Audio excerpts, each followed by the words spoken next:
உலக நாடுகளோட மிரட்டலையும் மீறி இன்னைக்கு இந்தியா வந்து ஈரானுக்கு சப்போர்ட் பண்ணியிருக்காங்க. அமெரிக்காவுக்கும் ஈரானுக்கும் போர் பதற்றம் இருக்கக்கூடிய இந்த டைம்ல ஏன் இந்தியா வந்து ஈரானுக்கு சப்போர்ட் பண்ணணும் அப்படின்னு நீங்க கேட்கலாம். அதை பத்தி தாங்க இன்னைக்கு பார்க்க போறோம். வாங்க பார்க்கலாம். என்ன பிரச்சனைனா, ஈரான்ல இப்ப சமீப காலமாவே நிறைய போராட்டங்களும் மக்கள் வந்து ரோட்ல இறங்கி போராட்டம் பண்ண ஆரம்பிச்சிட்டாங்க. அங்க இருக்கக்கூடிய கவர்மெண்ட் ரொம்ப சரியா ஆரம்பிச்சிச்சு. விலைவாசி எல்லாம் அதிகமாயிடுச்சு. எல்லாம் நீங்க கேள்விப்பட்டு தான் இருக்கீங்க. இந்த மாதிரி டைம் யூஸ் பண்ணின்னு ஐநா பொதுச்சபை என்ன பண்றாங்கன்னா, ஈரான்ல மனித உரிமைகளை மீறாங்க, மக்களுக்கு எதிராக மாறிடுச்சு ஈரான் கவர்மெண்ட் அப்படின்னு சொல்றாங்க. சொல்லி ஒரு தீர்மானத்தை நிறைவேற்றி எல்லா நாடுகளும் ஒண்ணு சேர்ந்தாங்க. எப்பன்னா 24 ஜனவரி 2026 வெள்ளிக்கிழமை நேற்று சேர்ந்து மொத்தம் 47 நாடுகள் ஒண்ணு சேர்றாங்க. 47 25 நாடுகள் ஈரானுக்கு எதிராகவும் 14 நாடுகள் இதுல கலந்துக்கல.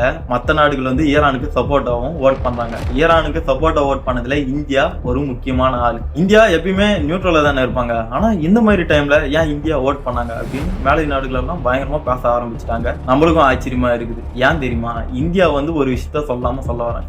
என்னன்னா, ஒரு நாட்டோட பிரச்சனையில மற்ற நாடுகள் தலையிட வேணாம். அந்த நாட்டோட பிரச்சனை அந்த நாட்டுல இருக்கக்கூடிய கவர்மெண்டே பாத்துக்கும், அந்த நாடே பாத்துக்கும். சரிங்களா? நீங்க யாரும் தலையிடாதீங்கன்னு சொல்லாம சொல்ல வராங்க. நம்ம யாருக்கு சொல்லணும்னு உங்களுக்கே புரிஞ்சிருக்கும். அது மட்டும் இல்லாம இந்தியாவுக்கான ஈரானிய தூதர் ஒருத்தர் என்ன சொல்லியிருக்காருன்னா, இந்தியா ஒரு உண்மையான நண்பன், அவங்க எப்பயுமே நீதிக்கு பக்கம் நிக்கிறாங்க. இந்தியா இந்த மாதிரி டைம்ல நாங்க தனிச்சு விடப்பட்ட டைம்ல எங்களுக்கு சப்போர்ட்டா நின்னது எங்களுக்கு ரொம்ப பெரிய பலத்தை கொடுக்குது. நாங்க மனசார இந்தியாவுக்கு நன்றி சொல்றோம் அப்படின்னு அவரு இந்தியாவை புகழ்ந்து பேசியிருக்காருங்க. அமெரிக்காவை நாம பகைச்சிக்கவும் இல்லை, நம்மளுடைய பழைய நண்பன் ஈரான் அவங்கள கைவிடவும் இல்லை. இந்தியா இந்த மாதிரி விளையாடக்கூடிய விளையாட்டு உங்களுக்கு எப்படி தோணுது? இதை பத்தி உங்களுக்கு எதனா ஐடியா இருந்தா கமெண்ட்ல சொல்லுங்க. நம்ம அடுத்த வீடியோல பார்ப்போம். இது உங்களுடைய போர் மேகம் யூடியூப் சேனல். சப்ஸ்கிரைப் பண்ணாதவங்க சப்ஸ்கிரைப் பண்ணுங்க, லைக் பண்ணுங்க.